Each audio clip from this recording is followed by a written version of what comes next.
Good Thursday evening, everyone. Welcome to Week 18 of the NFL season. If your league is doing the championship this week, good luck. Once again, I'm John.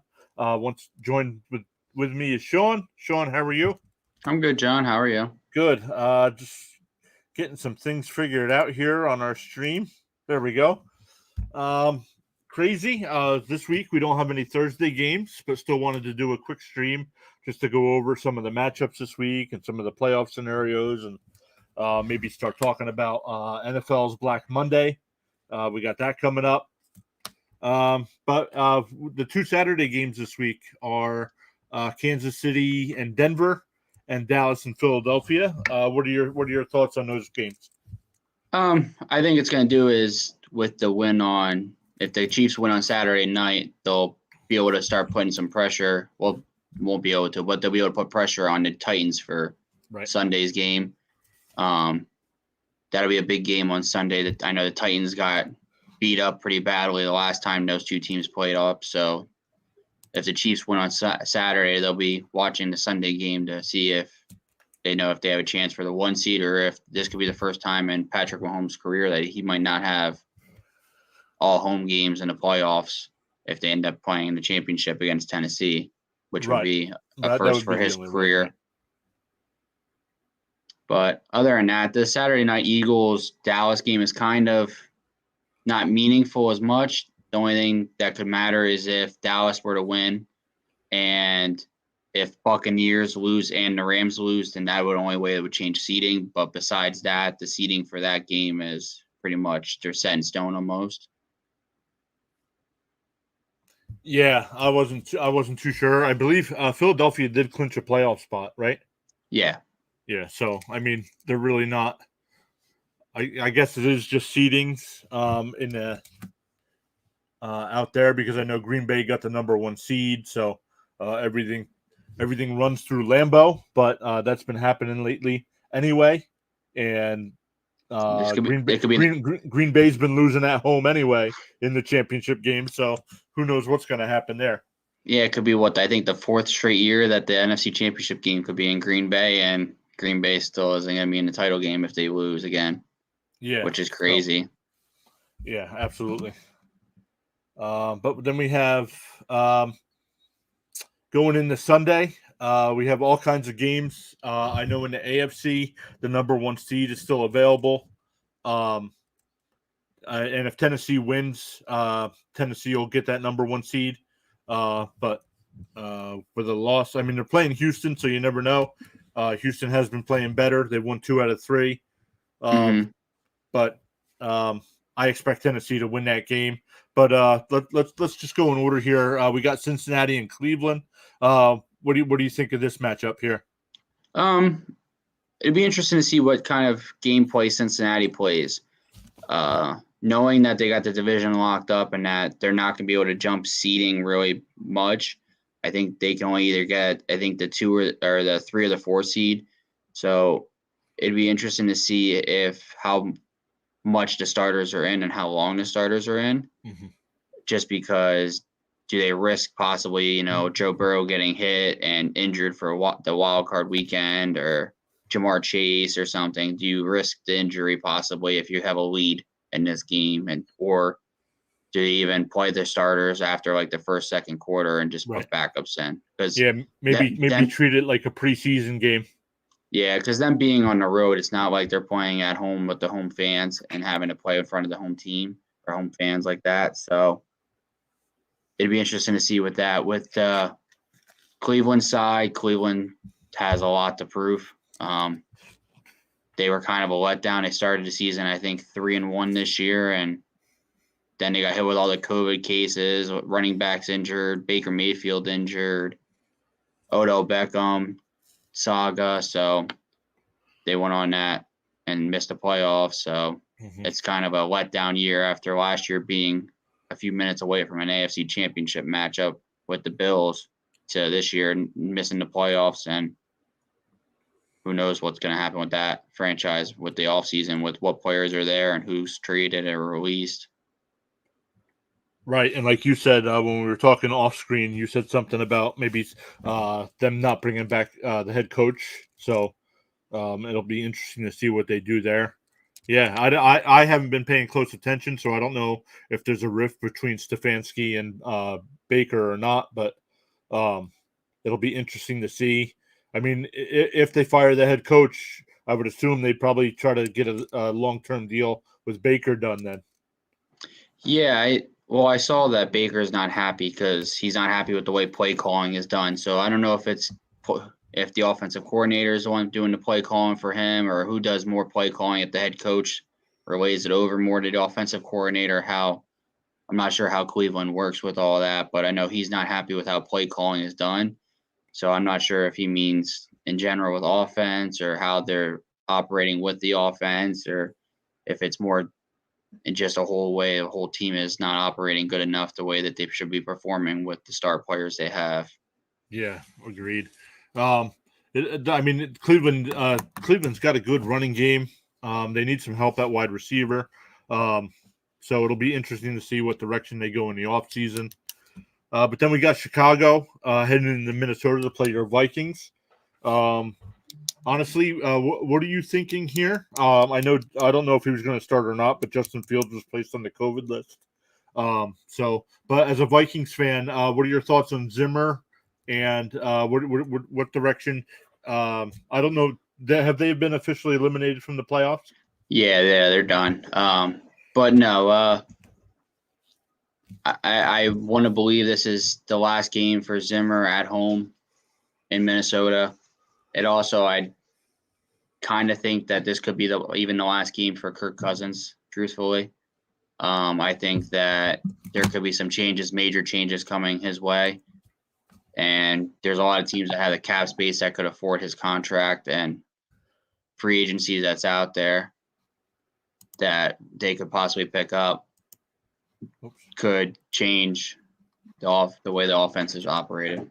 Yeah, one of the teams. We'll get more into this during once the offseason does begin. But one of the teams I had heard is Pittsburgh. They're gonna have the cap space to maybe take on that contract. Mm-hmm. I just looked it up. He is signed through next season. Yeah, with Uh, like $28 million. yeah, actually, it's 35 for next year. Even worse. Guaranteed salary. So, I don't know how that would work with a trade and stuff like that. But Yeah, I know yeah, Pittsburgh's out. I agree with you. I could see Minnesota moving on. Yeah, yeah. There comes a time in a day where you kind of got to do some changes. I mean, like I said last Sunday, I mean, if Kirk Cousins was on any other team, he's in the MVP, and they're in the playoffs. He's an MVP race, and he's not on a winning team. And you can't blame the offense, but you can't just blame the defense either, because both sides of the ball is just when they got the big leads this year, they cruise and they just let everyone right back into it. So falls a lot on the head coach, but I think this being a meaningless game for both teams, the way Chicago played last time against Minnesota in Chicago, I think this could be another one of those hard battle games. And obviously it would change draft picks, obviously, on what your order would be, and with a win and a loss. Yeah, absolutely. And we'll take a before the end of the stream, we'll take a look at right now where everybody stands in the draft order. I know things changed with the playoffs for the last 14 teams, but then we have Green Bay heading into Detroit. Detroit's a tough year. What are they? 2-12-1, something like that. But Yeah. they've been in almost every game, only being blown out like once or twice. Yeah, I think they only have two losses of doubled over, like, I think 14 points. So they've kept it close. So, and that's with games where, like on Sunday, they played with the backup. There was games they played with a third stringer. Right. It's just tough luck on their defensive side of the ball, and tough luck when games will get decided when the last few seconds. I know they lost 3 games this year by a field goal with seconds left, or the ending of the game. So, but they played hard, and I think this is a good year for the first year for the head coach. I think it'll be a momentum changer for next year and help them build into next year. I think once the head coach came out, Dan Campbell came out saying that Jared Goff needs to try a little bit more with the offense. I think that opened him up a little bit more, and Jared Goff started trying a little bit more, and that's when you saw the offense, I think, pick up a lot more to what Jared Goff was used to with the LA Rams. And I don't know where the game was, but they played Arizona and they actually beat Arizona. Yeah, it was in Detroit. Yeah, so I mean he lit them up. So I mean if that's what they can get out of him, hopefully they can improve. What do you think for Green Bay? They have the number one spot cleaned up or clinched up. So do you think? I know Rodgers wants to play, but I don't know. They could almost give him 2 weeks off to rest that foot. I think he'll end up playing a drive or two, and then you'll see Jordan Love come in. You'll see like AJ Dillon come in, and you'll see like all their like Marquez, Valdez, Scantling, Lazard. There's the St. Brown they have on their team come in and start playing and giving Devontae Adams and Aaron Jones and obviously Aaron Rodgers the time to rest, because Aaron Rodgers has nothing to play for. He's the MVP front runner. Like, there's no reason to go out there and Detroit lays on your quarterback and breaks his collarbone or something, and then your season's done. What do you have to win? The only thing they have to win is if they win the game, they obviously can have better draft picks depending on how the playoffs fall out. Because if they were to lose and the Bucks and Rams win, depending how that all would fall out and who goes further. But I don't think Green Bay's really worried about that too much. So no. I think you'll see Aaron Rodgers get rested early. Yeah. All right. Let's get into some games here that are gonna actually mean something on Sunday. We have Indianapolis going to Jacksonville. Jacksonville, crazy year with the whole Urban Meyer situation, the rookie quarterback situation.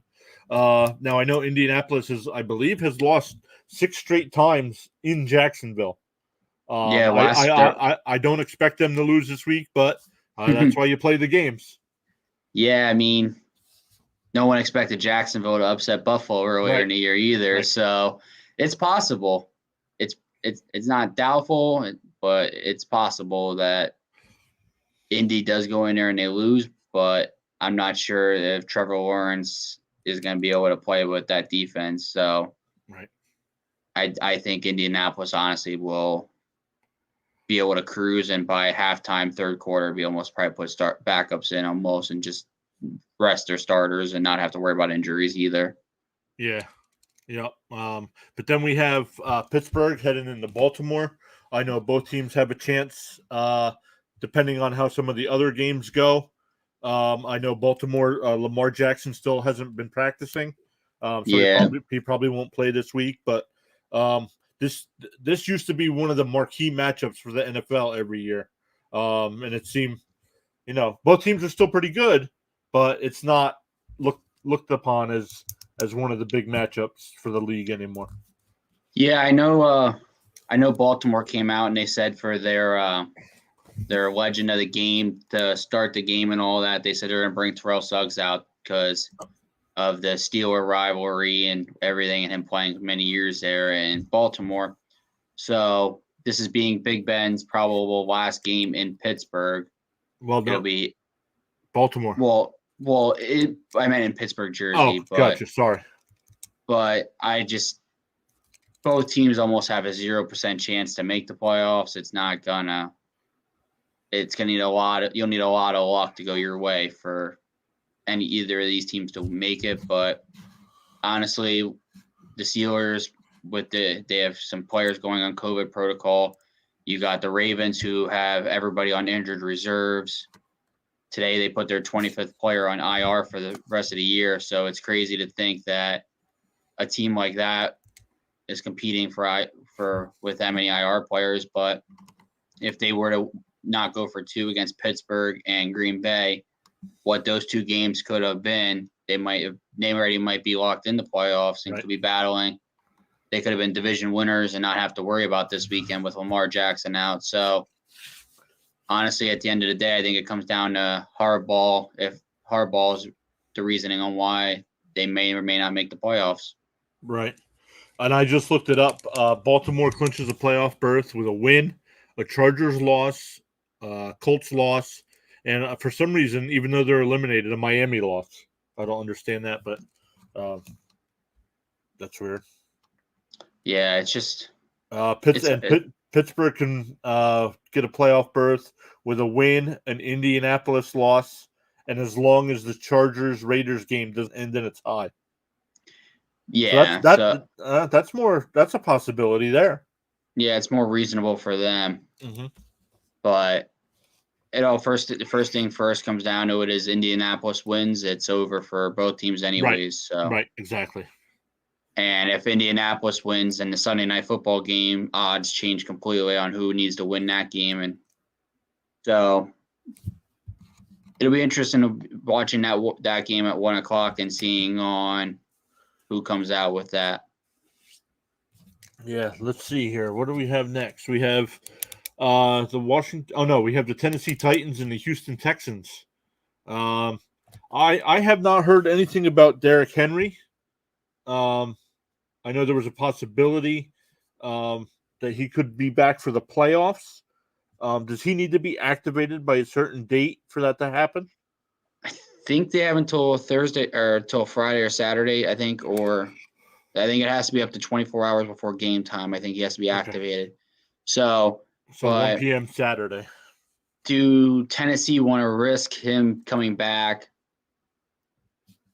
to possibly, get banged up? And if they do have the 1 seed, they have a week off. But if they say they were to lose on Sunday, do you want to risk your main running back possibly getting banged up or someone else getting banged up? So yeah, I look at it as I don't know if Tennessee is going to bring him back, knowing that they have the playoffs locked up and the offense is kind of doing their thing without him right now. But it'll be interesting to see if he's good to go, they might even just snap limit him and just kind of play him as needed. Yeah, sorry, and I wasn't sure. Maybe not playing him, but I didn't know if he needed to be activated to be on the roster. I think he has to be activated to be on the roster because of being on IR. But I think, like I said, I think he has until Saturday at 1:00 to be activated. But I could be wrong. All right, we have a guest coming on. We have Jeremy from NFL Chaos with Jeremy coming on with us. Jeremy, how are you this evening? Okay, a little flustered. Just got back from work, so that's okay. Always running around. Right now, we've talked about the 2 Saturday games and nice. the first 6 or so Sunday games. Anything stick out to you in these games? Just so I know, because I'm looking at the schedule, but it's in small print. Are we talking about the first 2 up there? Are we talking about Kansas City? Okay. Yeah, Kansas City, Denver, and then Dallas, Philadelphia on Saturday. Right. Kansas City's still playing for something, right? They still got to play for that number 1 seed. Okay, that's the key. Are they playing for something? Denver certainly has not been the same team the second half of the season than they were the first season, and Kansas City, obviously is overall the second half of the season much better than they were in the first half of the season. So for that reason, I'm feeling like Kansas City, as long as they're playing for something and they're bringing out the big guns, they're going to win that game. Yeah, that's what we pretty much thought the same thing. But and the Dallas Philadelphia game, we really didn't think either team was playing for all that much. Both teams have playoffs locked up. Sean was saying something about where Dallas could get a different seeding, but I kind of a bad job on the NFL's part to put that game as a prime time game and not the Kansas City Denver game. Yeah, and that's a tough game to call. I mean, it's like, and I didn't hear Sean's take on how important is it to Dallas, because if they go full out to win, I would go with Dallas. If they weren't and they were bringing up, if they were bringing in backups, I would actually go with the Eagles with backups because I like the Eagles backup quarterback better in that situation. So, but if Dallas starts everybody and wants to beat, make up for the loss against Arizona and tune everybody up, they're still way ahead of Philly. Like, Philly was better than I expected this year, but Dallas is still ahead. So I wouldn't go against the Cowboys unless I knew that they weren't going to, start the starters. And then I would say that I would give the edge to Philly only because they don't seem to drop down in talent. I think they have a pretty good backup quarterback there. I think Jacksonville should have probably kept him as a backup. Yeah, and then the first few games on Sunday we talked about, really the only one that has fantasy implications was the Colts and Jags. Colts need a win, but they've lost 6 in a row in Jacksonville. But we both expect the Colts to win. What do you think? Yeah, there's just no way. Jacksonville's horrendous. The Colts would have to just have panic attacks and just spaz out. I mean, come on, give me a break. I mean, the Colts had a very, very tough loss against a very desperate to win team that was playing for their life in the Raiders. But now they're playing against a team that's just completely broken. I mean, even when they had a chance to beat the Jets, who were completely depleted of so many players, they managed to mess it up, They get to the goal line and they spike the ball on third down. Right. I mean, so stupid. I mean, there's just no question that the Colts are going to bounce back and win that game. Yeah, the Jaguars as a whole, the whole team is kind of just, they're so questionable. I mean, the players they have, you would think they'd be able to play better sometimes, but I think they're starting to question on taking Trevor Lawrence over some of the other rookie quarterbacks that were drafted in that draft that they could have possibly gotten. So, I mean, yeah, it's only his rookie year, but I think we'll be able to see next year and the year after that. I think within the next 2 years on what Jacksonville could have had, or if they end up having a better player in Trevor Lawrence if he is their franchise quarterback. And not to go back, but I remember last year during the season, all the people on ESPN and saying, Trevor Lawrence should, if the Jets end up with the number 1 pick, Trevor Lawrence should, find a way to not have to go to New York, and because the Jets are a mess. But look at Jacksonville. Yeah, I think he would have been better off in New York, honestly, over Jacksonville. Agreed. Yeah, you kind of knew that the moment I laughed at that whole take. I mean, first of all, it was ridiculous because the Jets, new general manager, new coach. I mean, people don't understand when you change the whole structure of the organization, you can't compare it to what the organization was. Like, you got to look at the new regime and see how they do. But also, this when I was watching the first day of that draft, when Jacksonville took Travis Etienne, not that I have anything against the player. Right. He's I watched him at Clemson, loved him, explosive, great, fine. But when Jacksonville takes him with that second pick in the first round, their second pick in the first round that they had, I knew, how could you say the Jets were a bad place? They just took their franchise quarterback, and now they back that up. And the first thing they do is take a position that they're strong in. They have they had a great running back. It's like, how do you not take a left tackle? Like, how do you not how do you not build the offensive line, or how do there's so many other moves that are better. And I said, they're a silly organization, and I to me, it's a joke that people would claim Jacksonville is a place you'd want to go.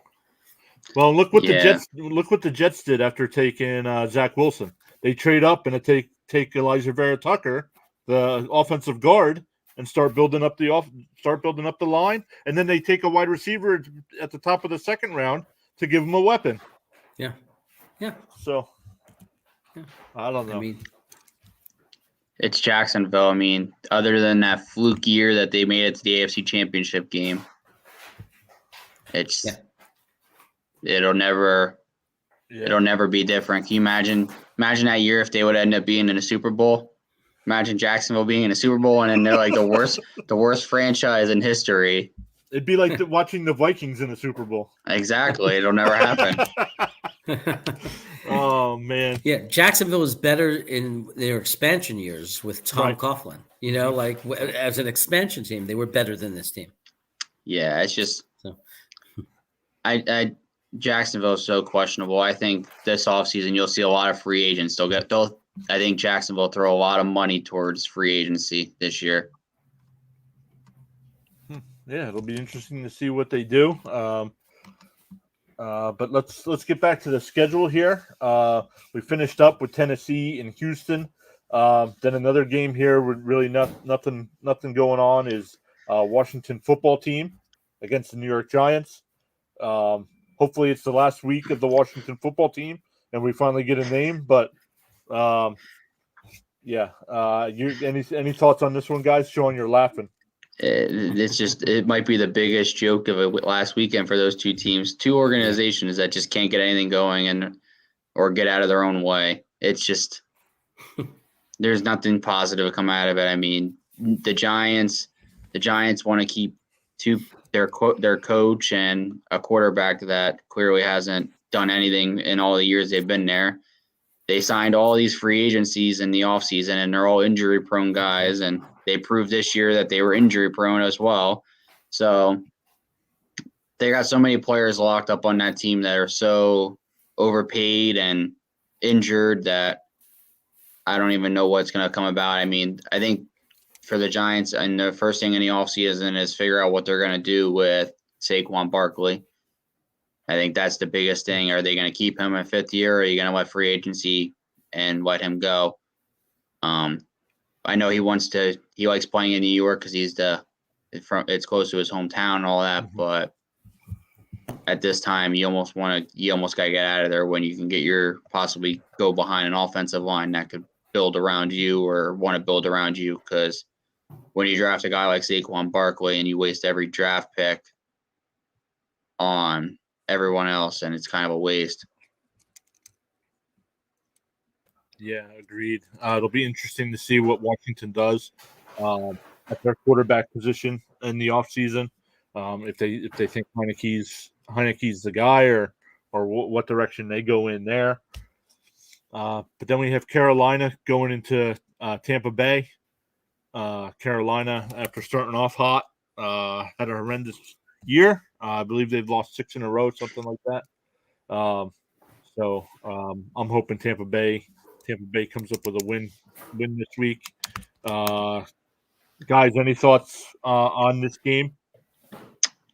I just want to know what time Antonio Brown's going to show up to play in that game for Tampa Bay. Why do you gotta talk about the guy? I'm gonna throw him in all my DraftKings lineup. He's definitely worth it. Star player. I feel like it's not going to happen in either case, but I feel like I want the Giants and Carolina to win because that would help the Jets Seattle draft pick. But right. I don't think either one's going to happen. I think as bad as I know Washington may be, I don't think nothing is as bad as what the Giants are right now. They are, they're right there with Jacksonville. They're a complete disaster. At least Washington has some things going for them, like in the sense of like some players. I mean, I know they're underplayed and everything like that, but with the Giants, it's just, we've said it before, just like how many years can you go and just make no real effort, with the exception of Andrew Thomas, to build an offensive line, and that's what destroyed Saquon Barkley and what's destroying his career.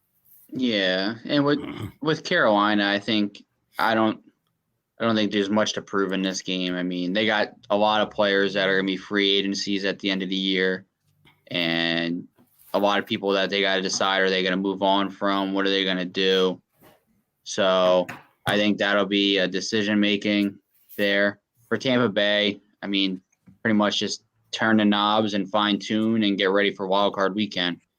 I mean, they got a lot to play for yet because they still have to win to get the two seed. Actually, if they win, they have to hope the Rams lose to be the 2 seed. So if not, they're the 3 seed and then have to play possibly either the Eagles or the 49ers, depending how matchups end. But don't really see Tampa Bay losing this game. I kind of think they'll just go kind of on cruise control. Tom Brady comes out early. There's going to be a lot of those games on Sunday that you just have star players kind of taken out or backups in. This might be one of those like week 18s kind of like meaningless kind of weekends for a lot of games because so many positions were already clinched going into it. Yeah. Yep. And then we have New England going into Miami. Now New England can still end up with the number 1 seed in the AFC. Here's what needs to happen. They need to win. And Buffalo loses. Buffalo loses. Kansas City loses, and Tennessee all need to lose. So it does more of a possibility of them winning the division than the number 1 seed. I know, but Miami's going to want to win that game as well. I'll tell you right now, if I mean, not that they'd be available to pick up, but whoever has New England defense, start that defense and get ready because New England is going to crush Miami. Their defense is going to go to town. I guarantee you that. This is a revenge game. Yeah, they kind of.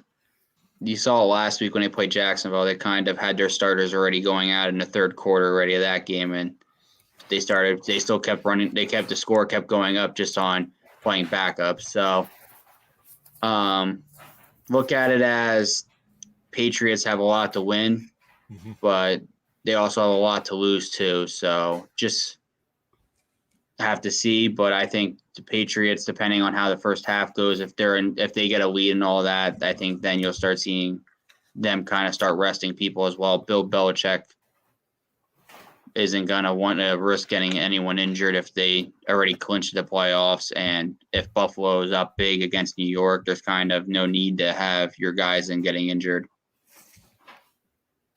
What do you mean? The Jets are winning that game. What are you talking about? But then we have New Orleans against Atlanta. The Saints can still clinch a playoff spot with a win and a San Francisco loss. But going to Atlanta, what do you guys think here? Always a chance, but I think they win on the road. But what do you guys think? I think it's going to be an interesting division matchup game. What Taysom Hill comes out, what kind of offense kind of gets moving, because the offense has kind of been hit or miss. I mean, they've been having really slow starts or really bad games lately. So, and Atlanta's got a lot to play for. I mean, they're playing just to be able to knock out. Not only do you win, you knock out New Orleans and you end the season for them, but also kind of you never know with Matt Ryan. Is this year's last year? Is he going to come back? Like, what kind of organization what changes are we going to do? I know Atlanta, Cordell Patterson's only on a 1-year deal. So this is kind of his last game to prove everybody like, all right, here I am. What kind of contract can I get? So for that aspect, I think Atlanta does win this game just for the fact that they are at home crowd, and you get to knock out your division rival. So might as well get a double win right there. Mm-hmm. Jeremy, any thoughts on this one before we move on? Yeah, I mean, it could go either way. It's kind of a hard to call division type game, but I would go with Atlanta. I'm thinking Pitts is going to be go out with a bang. You know, I think Pitts is going to have a really good game to wrap up the season. So I like him with Matt Ryan having a big game. Then we have our Jets heading into Buffalo to play the Bills. I don't know, Jeremy. What are your thoughts on the game? Well, I mean, it's so hard when you have such a personal investment, right? And I think that the Jets are definitely have become a lot more dangerous. They're more dangerous of an opponent than they were, especially after the way they played with Atlanta. You know, played Atlanta, and now they're getting players back. You know, they're going to have like more of their players back. but they still don't have that culture of really knowing how to win. They find ways to lose still. Like you could see you have to have that you have to graduate to learning how to win.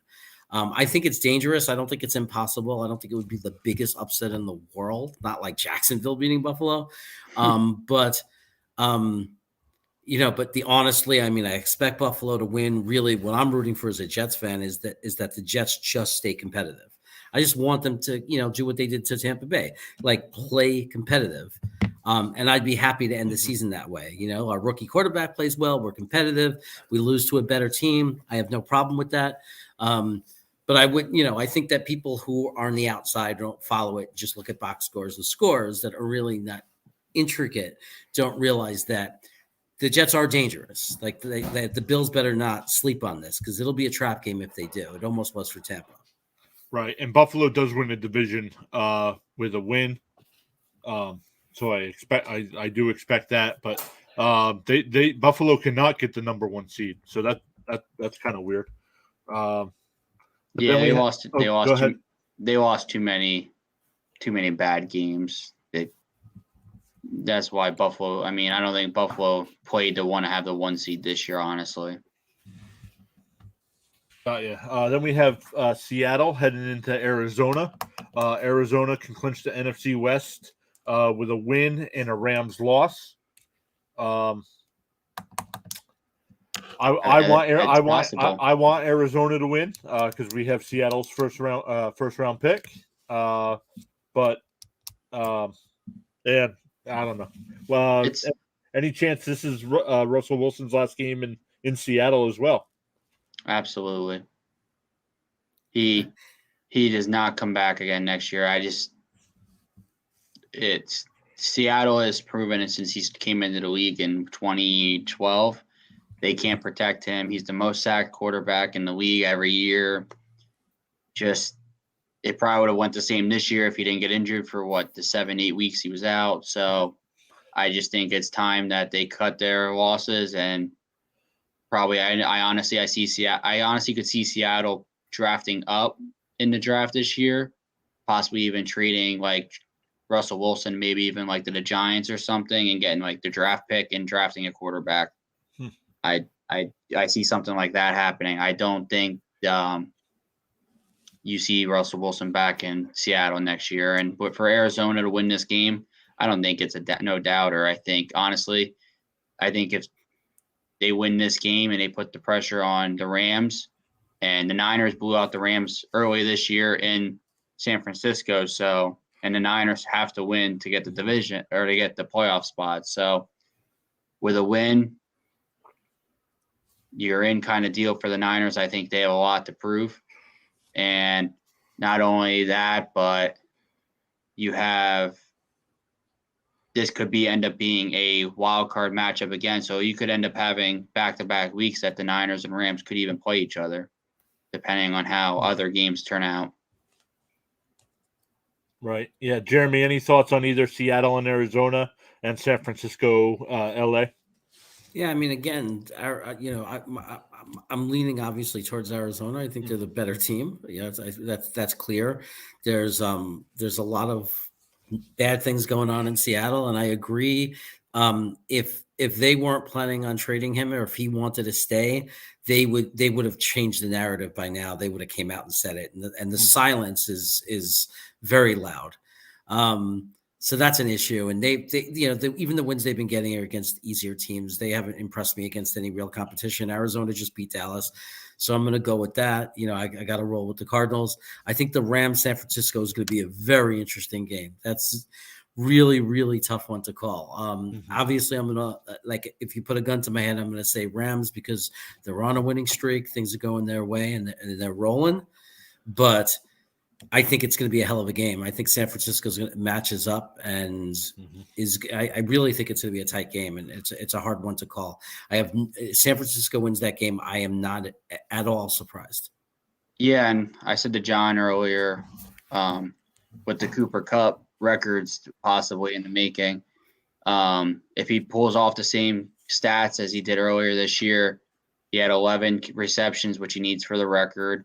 and he had 122 yards in that game, and he needs 134, I think, for the record. So I would probably put money down saying Cooper Kupp breaks 2 records on Sunday. And then the other record that's on the making of getting broken is TJ Watt.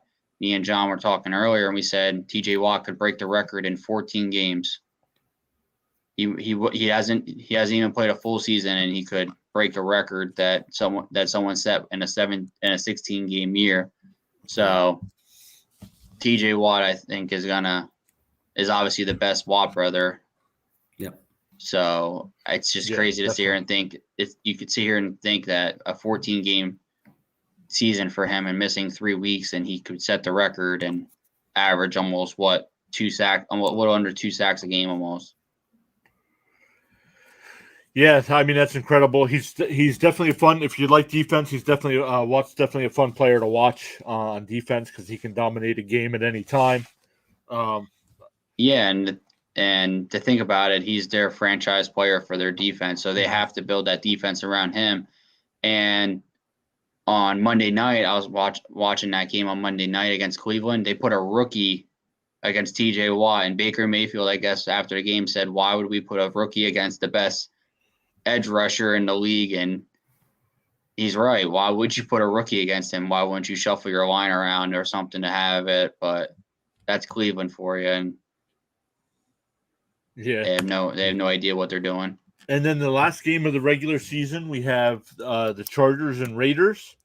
And depending on what happens with the Colts game, I'm not sure. I guess I guess whoever wins gets the last spot. Is that right? Yeah. Whoever wins gets the last spot, unless the Jaguars win. Then this game could turn into a 0-0 tie game. And both teams would make the playoffs. And both teams make the playoffs and eliminate Baltimore and Pittsburgh. So it could end up being that, honestly, if Jacksonville were to win, it'd be really interesting to see what comes about the Sunday night game, because if Jacksonville wins and Pittsburgh wins, then the Chargers lose, Pittsburgh's in the playoffs. So it'll be interesting to see how the scenarios pull out with all the games and all that being the 2 main seeding games are at 1:00 with the Baltimore Steelers and then the Indy Jags game, and then the Sunday night game is that. So it'll be interesting to see how that all plays out. But honestly, I don't see the Chargers losing this game. Their offense is too good. And I mean, even in their losses lately, they're still putting up great numbers. They're not having down games. I mean, if Justin Herbert can turn down the turnover ratio that he's having lately, I think then the Chargers could even be a better game. I agree. I expect the Chargers to win as well. I expect the Raiders to come down a little bit off of that emotional high of last week. Jeremy, how about you? I think the Chargers got the better quarterback. I think they got the better defense.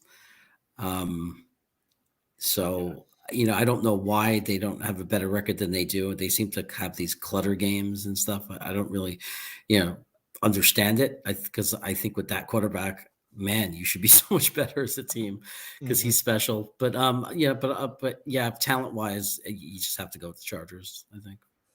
Yeah.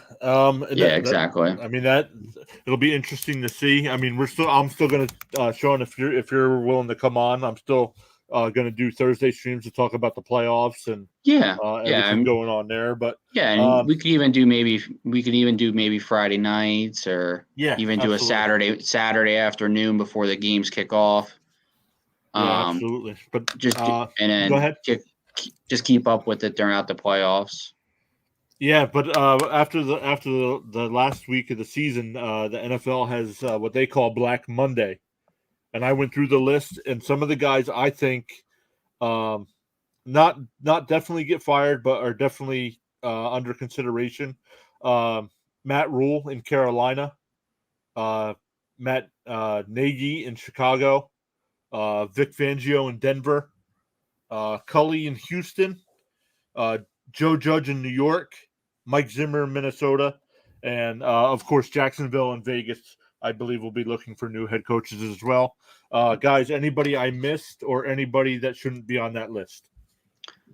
No, I mean, Bears already came out and said that Nagy's already done after the end of the year.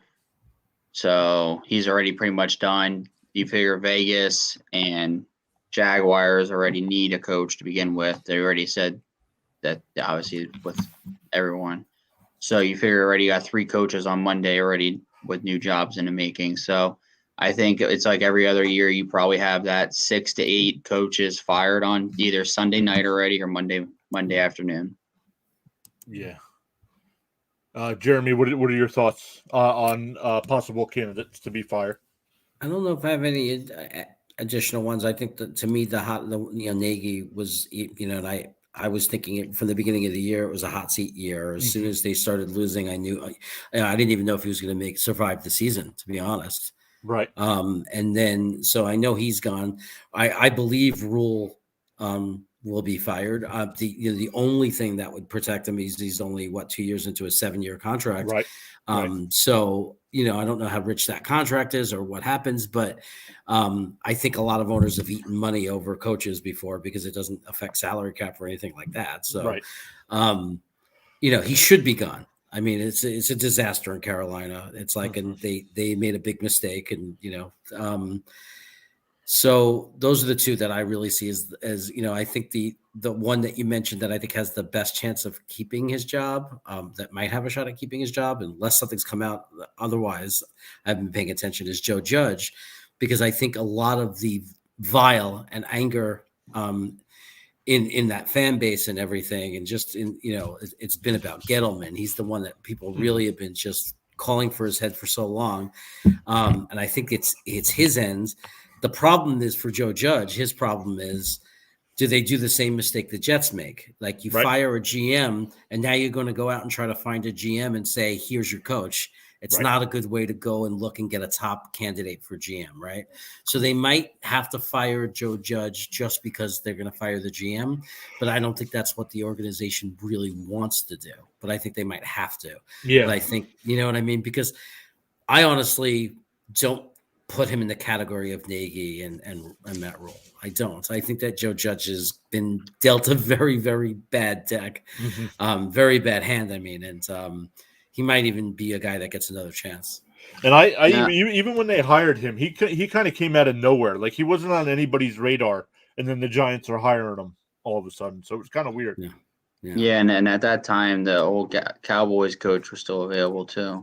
Well, and he became the Giants' offensive coordinator, didn't he? And they fired him. Yeah. But that was a ridiculous hire. In the first place. So. Now my question is, do we see one of those rare things happen where you see a head coach get traded for a player, draft picks, anything like that? Could it be one of those years that you see someone that's under contract like Rule in Carolina for 7 years? You see him maybe like, Chicago saying, hey, well, can we work something out maybe to get him or something? Someone that's on long-term, young, because or maybe he would Houston.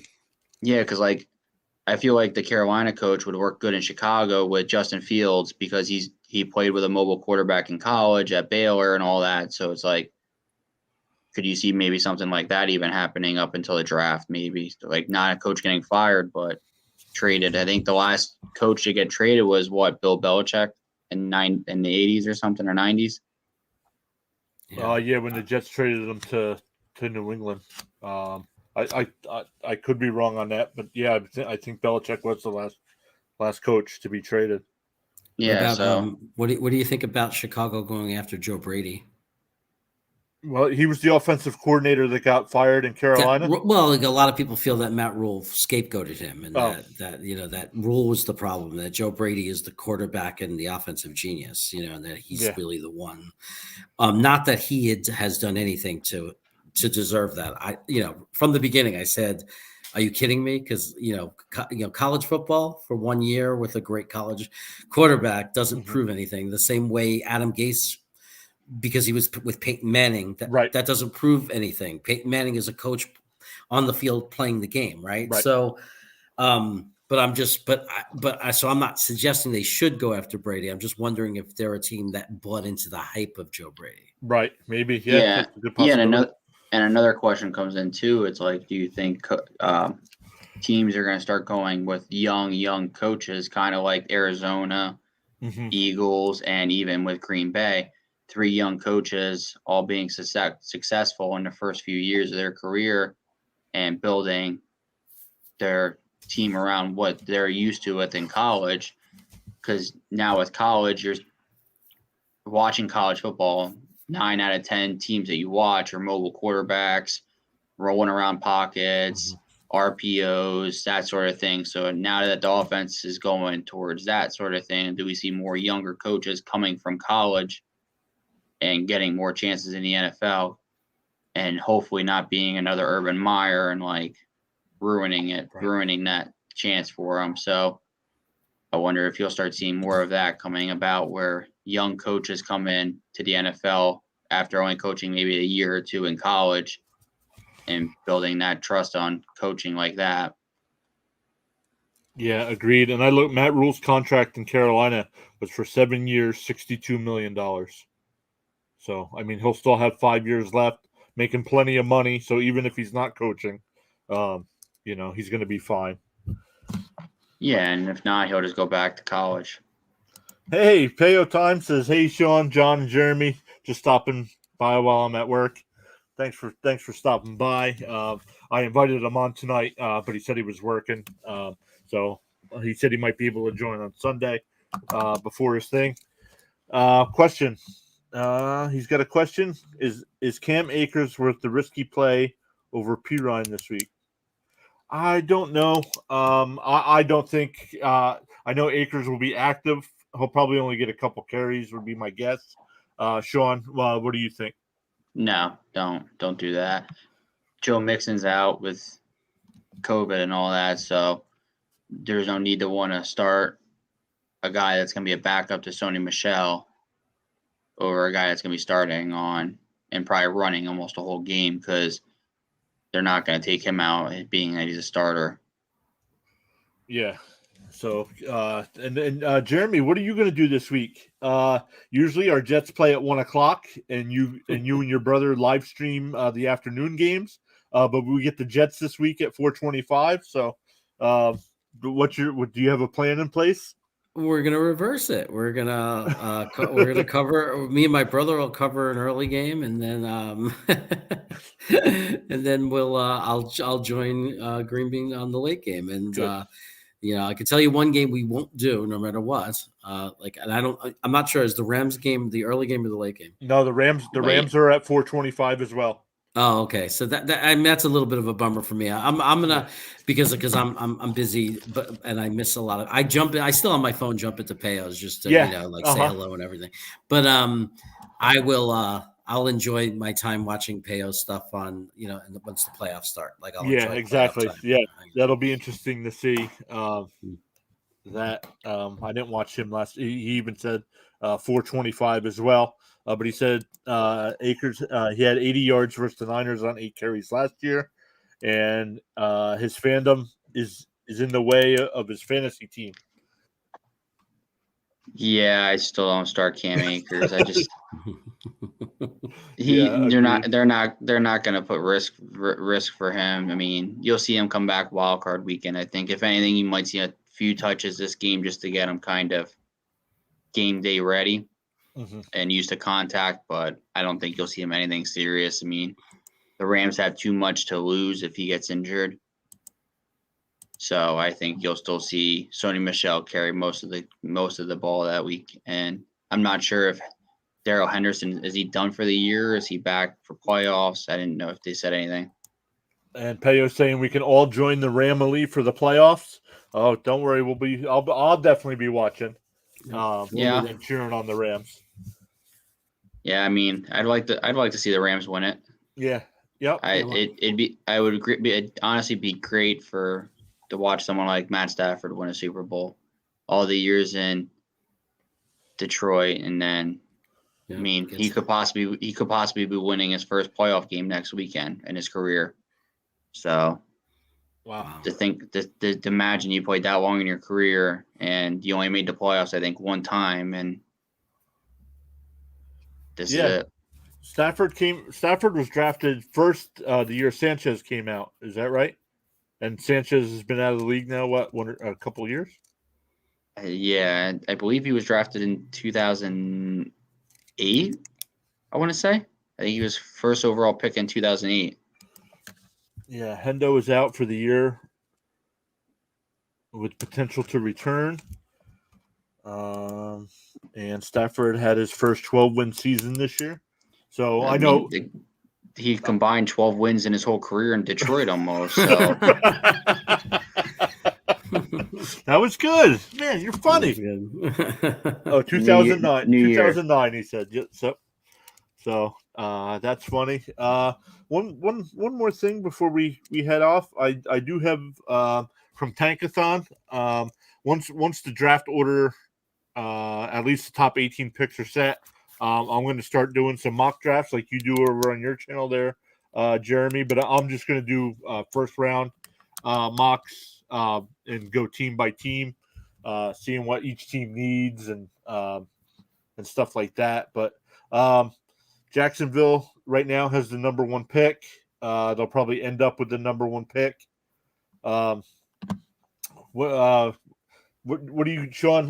What do you look for come draft time? It kind of all depends on the draft order you got and what people ahead of you need. That's how you got to kind of fall. Last year, getting Justin Jefferson, I mean, I sat there and said there was no way he was going to be available. There's just no doubt that he's going to be able to be there. Pick 22, I think we got him. And when the Eagles drafted Jalen Reagor right before him, I said that if they pass on him, it's over. And Justin Jefferson, in the 2 years in his career, I think has more yards than all the Eagles wide receivers combined in the 2 years. So it's crazy to think that something like that. But for Minnesota, honestly, this year, they got to build a defense. Right. We have the young offensive line. We have been building on that over the past few years. It comes down to it is Anthony Barr's on an opt-out year. Harrison Smith's in his 30s now. Patrick Peterson, I know he said he wants to come back, but he's in his 30s. So we can't keep going around wanting to get burned on defense every week. And looking at the draft order there, it's crazy to think that the Eagles and the Falcons have the 2 easiest strength of schedules, and the hardest strength of schedule on there is the 2 teams that have the worst 2 or the 2 least amount of wins with Detroit and Jacksonville. Right. So it's crazy to think that Philly has one of the easiest strength of schedules, but when you play in one of the easiest divisions.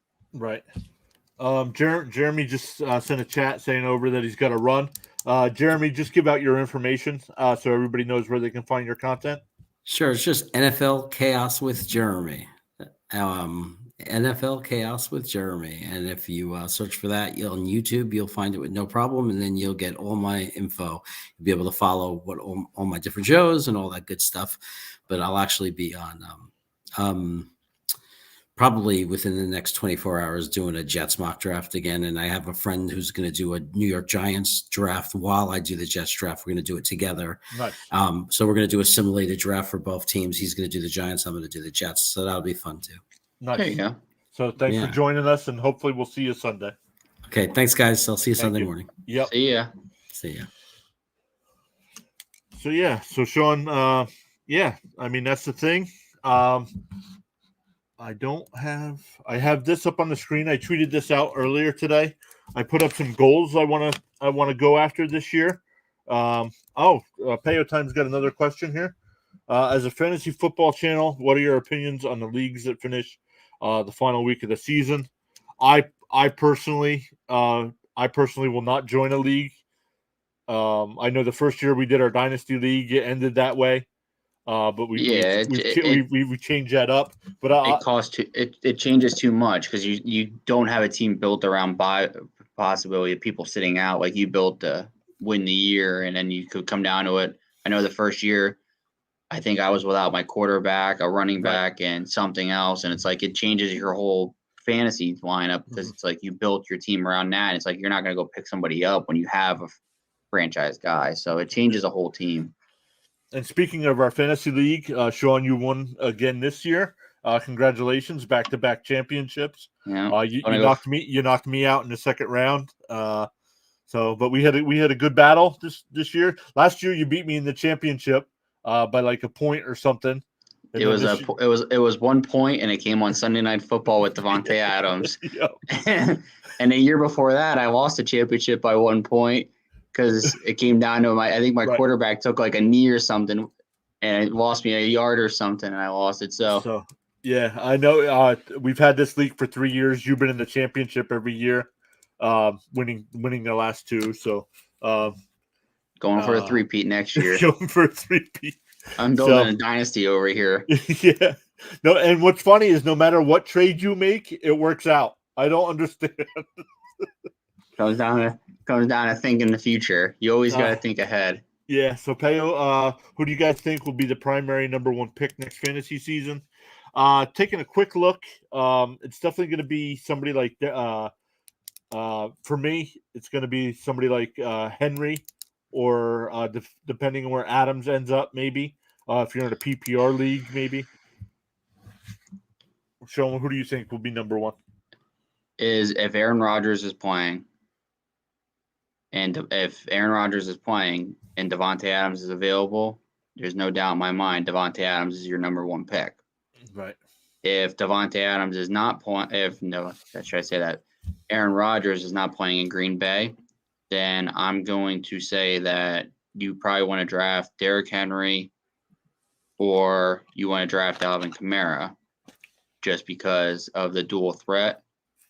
But looking at it, you gotta just think about it is depending on what kind of league you have. Like with our dynasty league, like when it comes into the off season, like you have to just kind of build what your team has and kind of improve on that. Like I know for our dynasty league, I think I have two of the cheapest quarterbacks in the league, and I have two of the top 5 quarterbacks in the league with Kyler Murray and Dak Prescott. So it's like you kind of just got to budget off of that, because with that, then I have some of the most expensive players with George Kittle and Davante Adams. So it's like you kind of just build off of that. So, but no, it's just it all comes down to what your personal take is. I mean, knowing me being a Minnesota fan, I'm pretty sure every year I draft Dalvin Cook first overall, and every year I regret it. So I try to stay away from. Well, the Jets really haven't had anybody to get on your fantasy teams lately. So some guys this year are starting to come around. Michael Carter, Elijah Moore. But yeah, definitely. Peo says he's got to go. Keep up the great work, Peo. Thanks for joining. Thanks for thank you. Chit-chatting. Hopefully we'll see him Sunday as well in the live stream. But yeah, Sean, I tweeted out and sent out some of my goals for this year. Hopefully, definitely reach 500 subscribers. I know it's a long grind. People are just finding out who we are.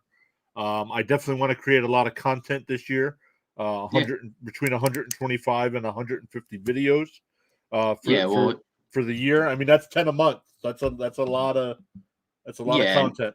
Yeah, but if you think about it, we could do, depending on how the season works out, depending on what kind of Sunday night football game it is, or a Monday night game. If it's an important Monday night football game, it could be jump on. We could talk about it for a few minutes. Right. So it could come down to stuff like that sort of thing. And with the draft coming up and talking about mock drafts and players who could be getting picked this and picked that, that could be something to be able to talk about even too. So there's different things that we could talk about. And there's things that we've been working on and everything on the side and everything to improve for this year and for next year. So I think that'll help a lot too with some of the improvements, and it'll help some people watching videos in the off season that people can use for the videos for during the season. I think what'll help too is I do what it's on the list here. Third, create a 2022 fantasy draft guide. This year we started week one, day one, the Thursday night was our first night going live. So we really didn't have our information out there yet. But that I do want to do that. I want to put a little something together so people can just download it and look at our projections and see what we're all about. And I do want to create a league for anybody that watches the channel.